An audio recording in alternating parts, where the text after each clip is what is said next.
the suppression of the use of marijuana and of the forces lurking behind it are the most important jobs this department is now engaged in. In 1930, the records on marijuana in the Washington office of the Narcotics Division scarcely filled a small folder like this. Today, they fill cabinets. Welcome, ladies and gentlemen, Coloradians and everyone that's smart enough to listen from the outside. One of the most amazing plants we've ever discovered. The pot party, the trippers, the grasshoppers, the hip ones, all gathered in secrecy and flying high as a kite. I got weed pots! Sorry for about to be screaming in your ear. Here we go. Week of Stoned Appetit. We're coming to y'all live on location. Sorry if there's a little background noise, but we're fired up because as King of Wings opens their door for their first full week, we are recording live on location. So it's going to be chaos, Chris, but we're going to have some fun. Dude, I always love it when we're on location. I do too. Well, if y'all don't know, King of Wings is located at Wadsworth and West 44th, actually just west of Wadsworth.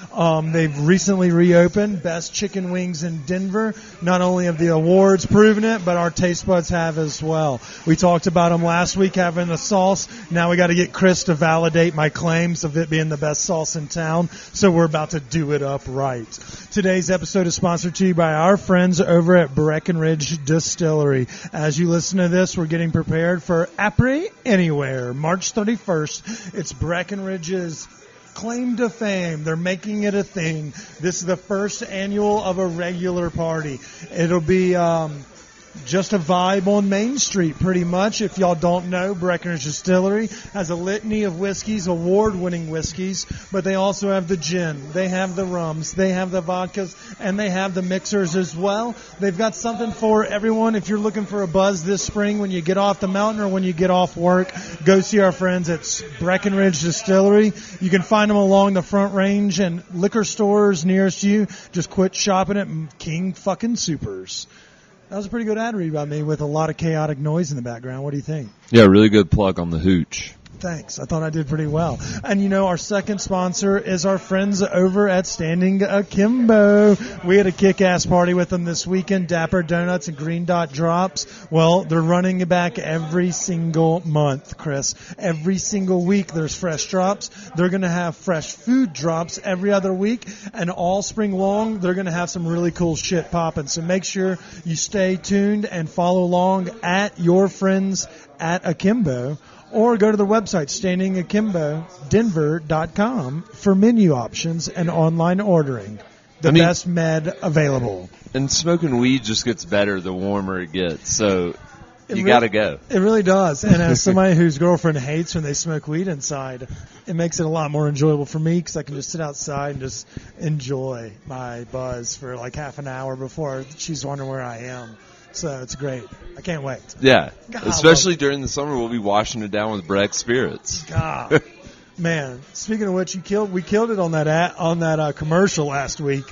Note to self, maybe don't drink 7 fingers of whiskey before we record. I don't even remember what we talked about on Thursday, but I know we had a big time. So we're going to do it again today. And thanks to the beers and suds over here at King of Wings, this episode will be brought with full cursing. Full cursing. And we're going to break halfway through to get Chris's food reviews. But I want to start the episode with the Final Four, Chris. We've got Uncle vs. Jan Wonton. We've got Hop Alley and Bakery 4. It's a fucking doozy. What do you think? Who do I think is going to make it to the champ? Yeah. I'm going to say Jan Wonton versus Hop Alley. You know, that's what we deserve to see. Yeah. I think Bakery 4 astounded people and put pundits on the backside because like they've made an incredible run, and I wouldn't be surprised if they do pull off a beat against Hop Alley, but I think it's going to be Jan Wonton versus Hop Alley, which is going to be great. And you know, Bakery 4 is great, baked goods and stuff on Tennyson. You know, I think Poulette is my favorite. And that's just my opinion.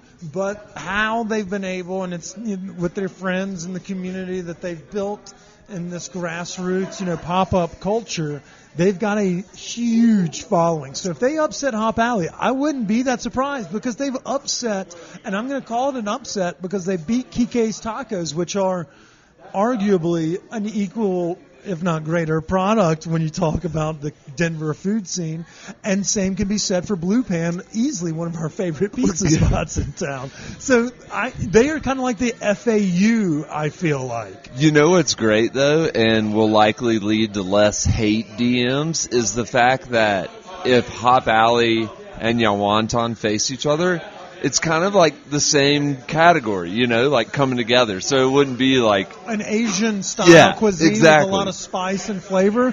But if it does come down to those two, it'd be highly reflective of our community because not only do we eat Hop Alley all the time, but Yuan Wonton is hands down our favorite food truck. And the chili dumplings, I've sworn by them. It's like chili dump versus chili dump. Creative, progressive street eats of the Chinese and Asian cultures. I would not be mad, however it shakes out. But I'm not going to be mad. I think Yuan Wonton's got this. See, and what's funny about it is I wonder how much of like the people that are big Hop Alley fans.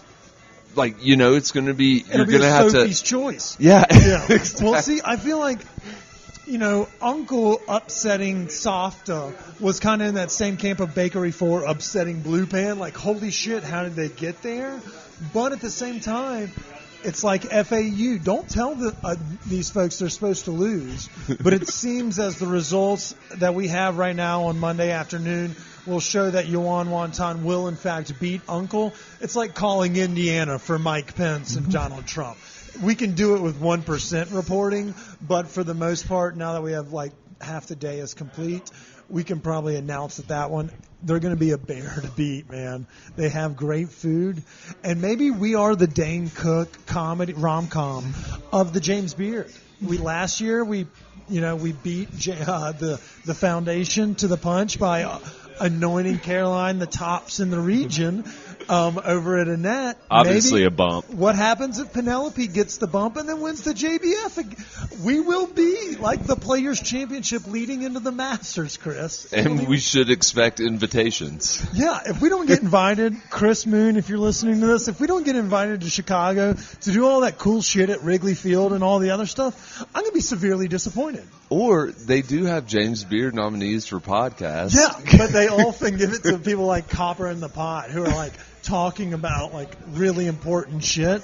And we really glazed over that inflation and restaurant pricing last week to talk about like fucking wedding party food. So I can see why we didn't get a nomination for that, but maybe we're just culinary geniuses and our community has the thumb on the Rocky Mountain Pulse, Chris.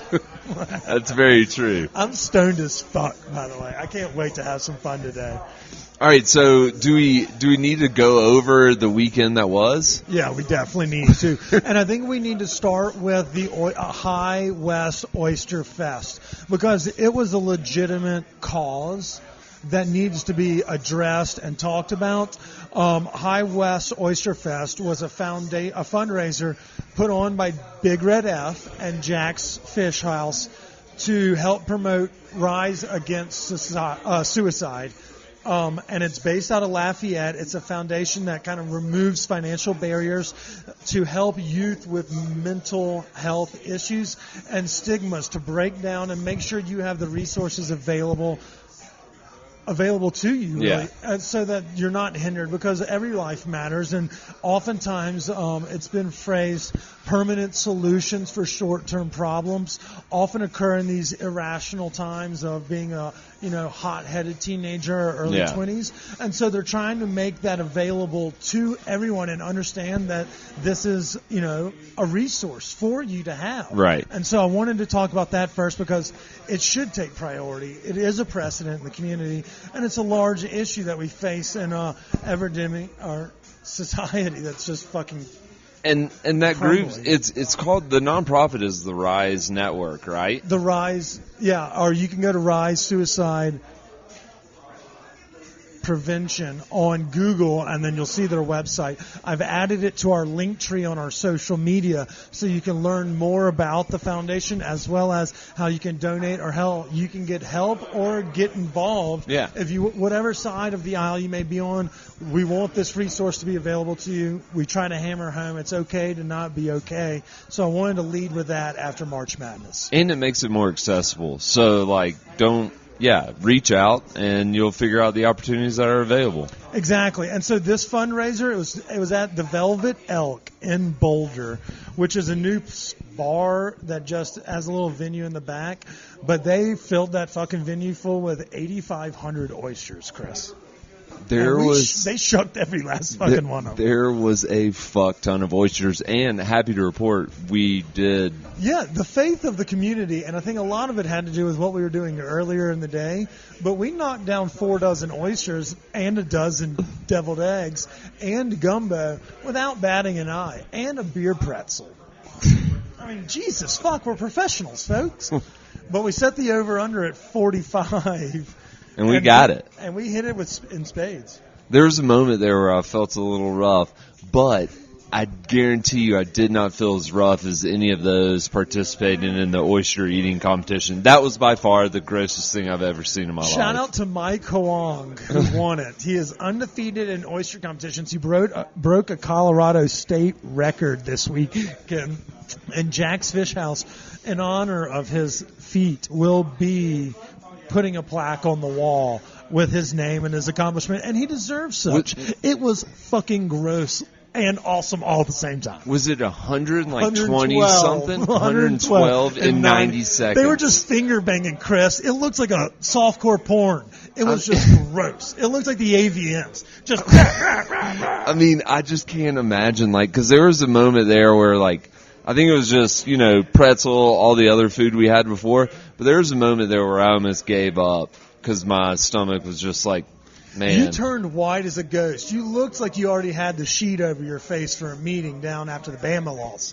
It was hilarious. But then I threw 8 more down to get it done. You went to get a cup of water, and me and the ladies looked at each other like, uh-oh. Yeah, so I can't imagine eating fucking over 100 of those in 90 seconds. Way. I mean, I would definitely call Ralph. Shout out to Mike. You are a fucking machine, my friend. And shout out to our friends at Be Fresh. He loves wearing Be Fresh. We love Be Fresh. And they got some new spring garbs in the chamber for our golfers and for our partiers. If you're hitting Red Rocks for an EDM show or hitting Willis Case for 18, check out Be Fresh. That was a good right there. Okay, so before we went to the Oyster Festival, and the reason everybody was doubting our stomachs was because we also hit up a Pozole festival as well. Fuck, I almost forgot about that. Yeah. And I put down some pozole. I didn't realize it, but afterwards I was like, well, I got to try it. Dude, and you get 3 or 4 bites of the fucking... Lorena food truck. They brought the hammer, that mushroom with the red. Oh, it was so good. And they're not even usually a Pozole crew. They do dank-ass Will Hawkins style Mexican food off their food truck. They slayed it in the Pozole game. But our friends who do it for a living, La Diabla, they did a fucking ostrich Pozole. What'd you think of that? It was good. It was real good. And it was a Pozole Negro. So it had a little different, earthy, kind of almost like a char flavor to it. Not overwhelming like you burnt the roux. But you know what I'm saying? It had that good earthy, smoked flavor. I think what makes La Diabla's Pozole so good is the texture of the hominy. It's got a bite to it, but it's not super crunchy. You got. Well, speaking of texture of the hominy, how about our friends over at? Let me get the name right. Yeah. But go ahead and tell our listeners what the dish. I think I only took a picture of that, phone number or something. I've got to look it up. I've got it. Keep going. So anyways, this place, what they did is they kind of I guess they would mash up some of the hominy and almost create. It was almost like a grit texture. It felt like it was in between a Yukon mashed potato where you had a couple small clumps and then some mashed. Yeah, so it had that and a little bit of full hominy in it, but the mashed of it created. And the spice level on the extra hot was so good. The location. This is It's called De Canasta Mis Tacos, high-quality cuisine from Mexico City, traditionally known for tacos de canasta. They do professional catering. You can find them on social media at DECANASTAMIS tacos. So go find them. But man, that changed my game. Yeah. Because we don't pretend to be fucking like knowledgeable in the ways of food. So like, I thought that was really cool. Right. Yeah. Like trying a different style. No, that was great. And yeah, Lorena Del Sur, Ruben, those guys are great. Dude, and then speaking of people that are great, that also had a killer, we're not usually green folks, but your girl from Maze, holy shit, she does great gorditas, and she makes killer fucking pozole too. And she just brings the hammer, man. Yeah, because I guess she focused on her like green chili for this one, and I'm telling you, man, like I said, I don't really care for green chili, but her green chili slaps. Dude, it's fucking... Because it's thick, it's not like soupy. I don't know, it's fucking good. She is on to something, and so we got to get her on the pod. I know you did your Westward expose on Maze, Colorado food truck, but we got to get her on the pod. Let's do some in-depth goofing off. She's a hoot and a holler. Good people's doing good food in the community is what this is about, which leads me to our next thing, Chris. What's that? We talked about Saturday. Friday, Alabama lost. That's not good people's. But as the Final Four gets here this weekend, and neither of our teams will be in there, let's just go ahead and eat great chicken wings and drink good beer, and then we'll fucking watch some basketball. What do you think about that? I dig it. I love wings. Hell yeah. Well, y'all stay tuned. Give us 7 minutes. Let Chris eat these chicken wings, and we'll be back with an official review from CB, our food connoisseur. Cheers. All right, we're back after the reviews. It's a little bit louder in here. We're sorry about that, but we're going to try to keep it a little bit brief. Chris, you're the food guy. I'm just a food guy. What's your review of the King of Wings sauce game after what I hyped up last week? I mean, first of all, PSA announcement, grilled wings are better than fried wings, no matter how you slice that. Do you not agree?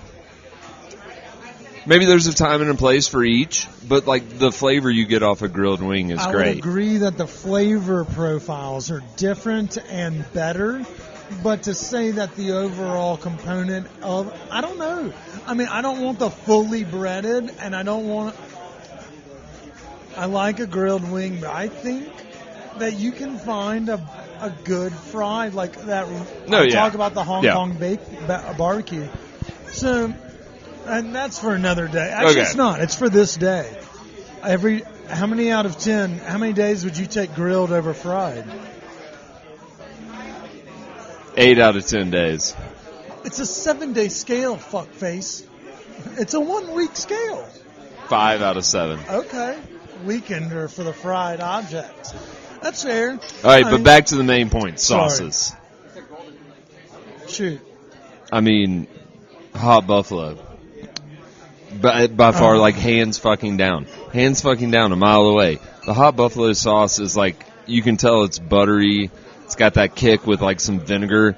It's great buffalo sauce.